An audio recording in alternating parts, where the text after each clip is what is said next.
The Albanese government, meanwhile, is choking under the pressure of Pauline Hanson. And today, what an embarrassment. Home Affairs Minister Tony Burke. He's the man now most likely to replace Anthony Albanese as Prime Minister one day. I think, anyway. And he was going to make a big speech at the National Press Club tomorrow to show he's really going to slash immigration. I mean, look what the polls are saying. People want it. And already I'm thinking, hey, what's taking you? Because the immigration intake is still way too high. The promised cuts you keep making turn out less every year than the government, was planning. But this time, Burke, you got to believe the sort of leaks, the briefings that were being given. Oh, he was going to go in really hard. No one missed the nice guy. Instead, tougher family visa rules, reportedly, fewer rights for asylum seekers to work and appeal against decisions to kick them out, and more hard man stuff, except when Burke, who's of the Labor right, presented his plan to Cabinet, which is dominated by the Labor left, last Monday. Wow, big pushback, alarm, raised voices, we're told. Labor being tough on immigration, are we really Pauline Hanson? Although Hanson would, of course, be a lot tougher than Burke was planning. But anyway, that is why Tony Burke had to cancel his big speech tomorrow. Said his plans weren't ready, which is one way of putting it. Anthony Albanese was on holiday, so that Monday meeting was in fact chaired instead by Deputy Prime Minister Richard Marles, who today pretended, oh no, all was sweet. Arguments? I mean, what arguments? Has there been disagreements about the policy? No, we've been working through the policy. There's been a whole lot of iterations of what we've done in the space of immigration. The leaks say different. And peace and harmony was not quite what Chris Bowen was hinting at either. As every journalist in Australia knows, you've never heard me comment on a cabinet discussion in private or in public. Many of you have tried, none of you have succeeded, and you're not succeeding today. So how far should migration norms extend? Tony Burke will provide further updates. Joining me is the panel, former Liberal Senator Holly Hughes, now with One Nation, and Michael Costa, former New South Wales Labor Treasurer. Michael, what does all that tell you? Well, it tells me that the left is flexing its muscles. You got to remember here, by the way, if Tony Burke is proposing to do what has been leaked, clearly I support that. I mean, it should have been done a long time ago, and even more should be done. So, I mean, the policy direction's the right direction. But we've got to remember, you've got a Prime Minister that, was a keen supporter of Labor for refugees. He and Wong and others embarrassed Bill Shorten when he tried to do the turnbacks and support Tony Abbott's policy in 2015.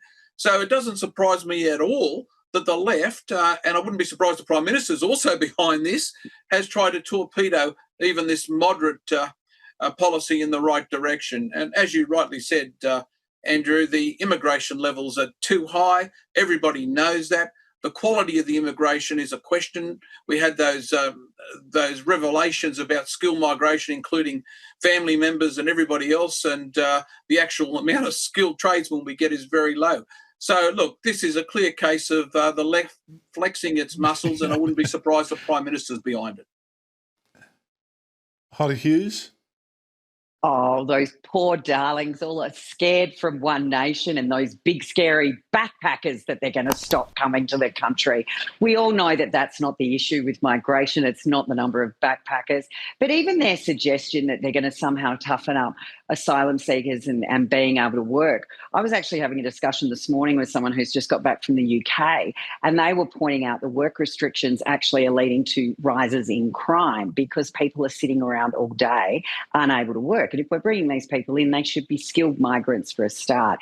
I'm just surprised Tony Burke had the guts to cancel it up front. I thought he might have just pulled a sickie tomorrow, and that's why he couldn't go ahead with it. But, this is just totally unbelievable that Labor would ever get serious about cracking down on immigration. It's their bread and butter. We see with the citizenship ceremonies being held with the Electoral Commission officials at the back of the room to make sure they're all signed up to vote as soon as is possible. Mm-hmm. So, no one believes them. No one believes that Labor wants to do anything about this.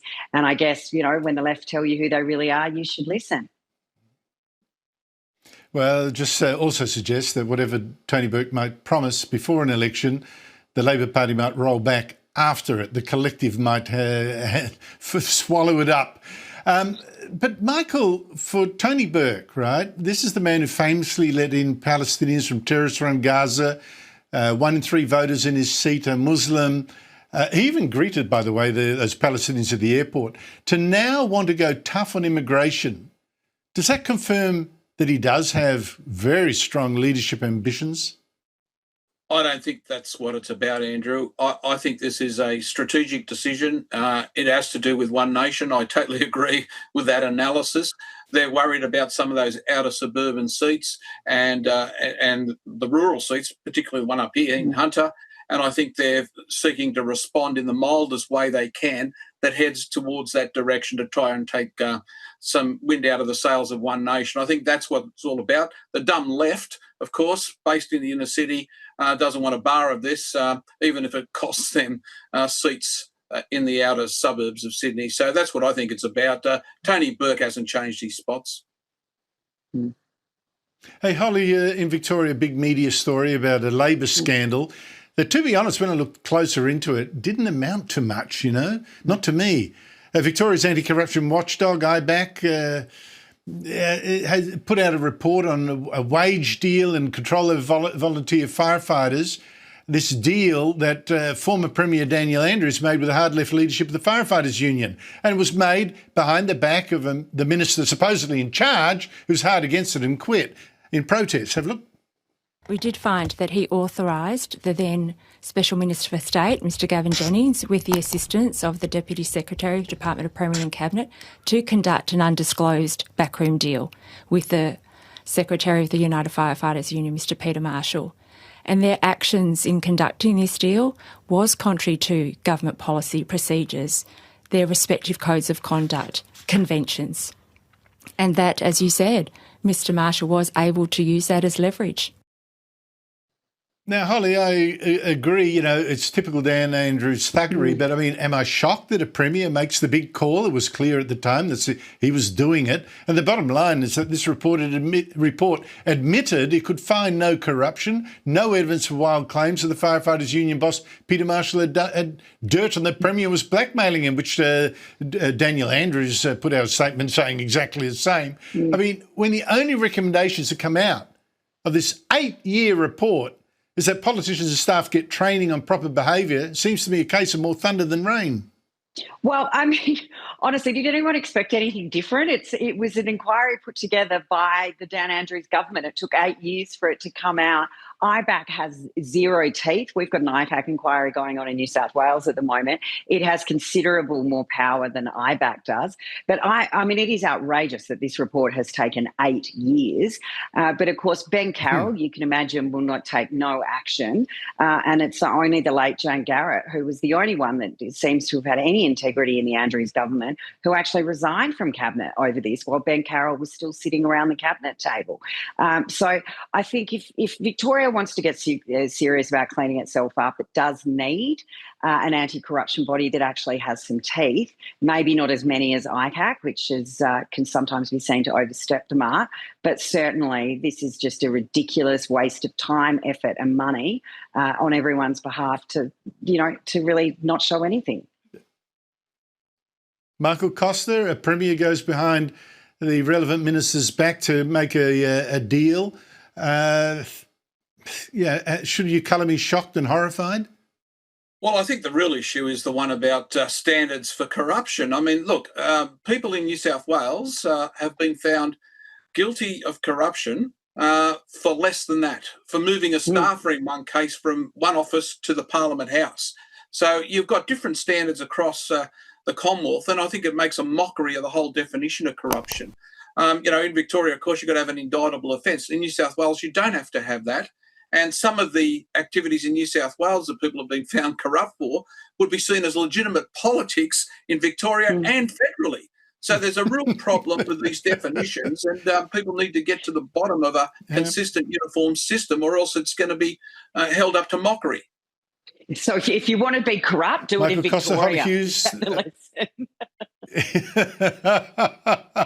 Michael Costa, Holly Hughes, thank you very much to you both. Here is the thread connecting both stories. When Tony Burke's immigration speech gets shelved because the Labor left throws a tantrum, and when Daniel Andrews can bypass an entire government and walk away with nothing more than a procedural slap on the wrist 8 years later, the problem is not one minister or one premier.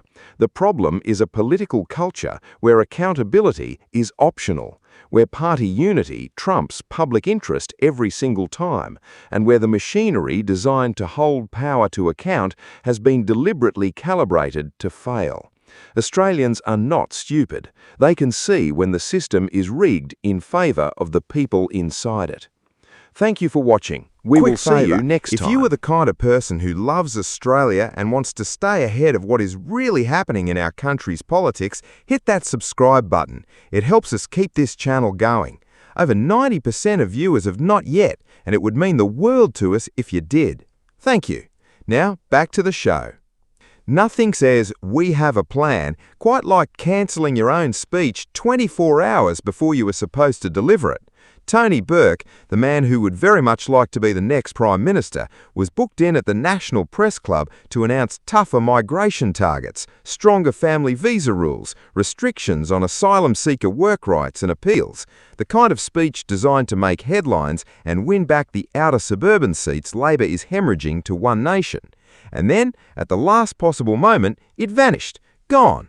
The official reason? The plans were not ready. The unofficial reason, leaked faster than a Canberra press gallery tip-off, is that the Labor left walked into a cabinet meeting chaired by Richard Marles. Albanese was on holiday, naturally, and tore the thing to shreds. The left, as former Labor Treasurer Michael Costa put it, is flexing its muscles. That is not editorial commentary. That is a Labor man saying the quiet part out loud. Let us sit with that for a moment. The Home Affairs Minister wants to tighten immigration, the Labor left says no, and the Prime Minister, whose own history on refugee policy leans firmly toward the progressive end of his party, was nowhere to be found when the knives came out. So what we're watching is not a government debating policy, we're watching a factional tug-of-war dressed up as governance, with the Australian public standing on the sidelines wondering whether anyone in charge actually has the courage to make a decision and stick to it. Holly Hughes, the former Liberal Senator, now with One Nation, put it bluntly, nobody believes them.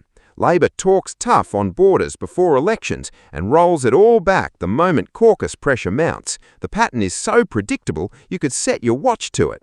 Andrew Bolt called it what it is, a government choking under the pressure of Pauline Hanson, terrified that One Nation is peeling away their outer suburban base while the Labor left refuses to let them do anything about it. Don't forget to like and subscribe if you're enjoying this. It genuinely helps us bring you these stories. Now, if you think that's bad, wait until you hear what Victoria's corruption watchdog just delivered after 8 years of investigating Daniel Andrews. 8 years. That's how long IBAC spent looking into the secret wage deal Andrews struck with United Firefighters Union boss Peter Marshall, a deal so far outside normal government process that the responsible minister resigned in protest. Andrews bypassed his own cabinet, his own minister and his own department to cut a backroom agreement. And after nearly a decade of investigation, what did IBAC find? Procedural breaches? Yes. Misuse of leverage? Yes. Corruption or criminal conduct? No evidence at all. The watchdog set up under the Andrews government investigated the Andrews government and, surprise, found the Andrews government had done nothing criminally wrong. If that sounds like a punchline, it's because the setup writes itself. Compare that to New South Wales, where ICAC has actual teeth, broader corruption definitions, and a track record of putting dodgy politicians in handcuffs rather than issuing strongly worded reports. The gap between the two states is not a coincidence, it's a design choice.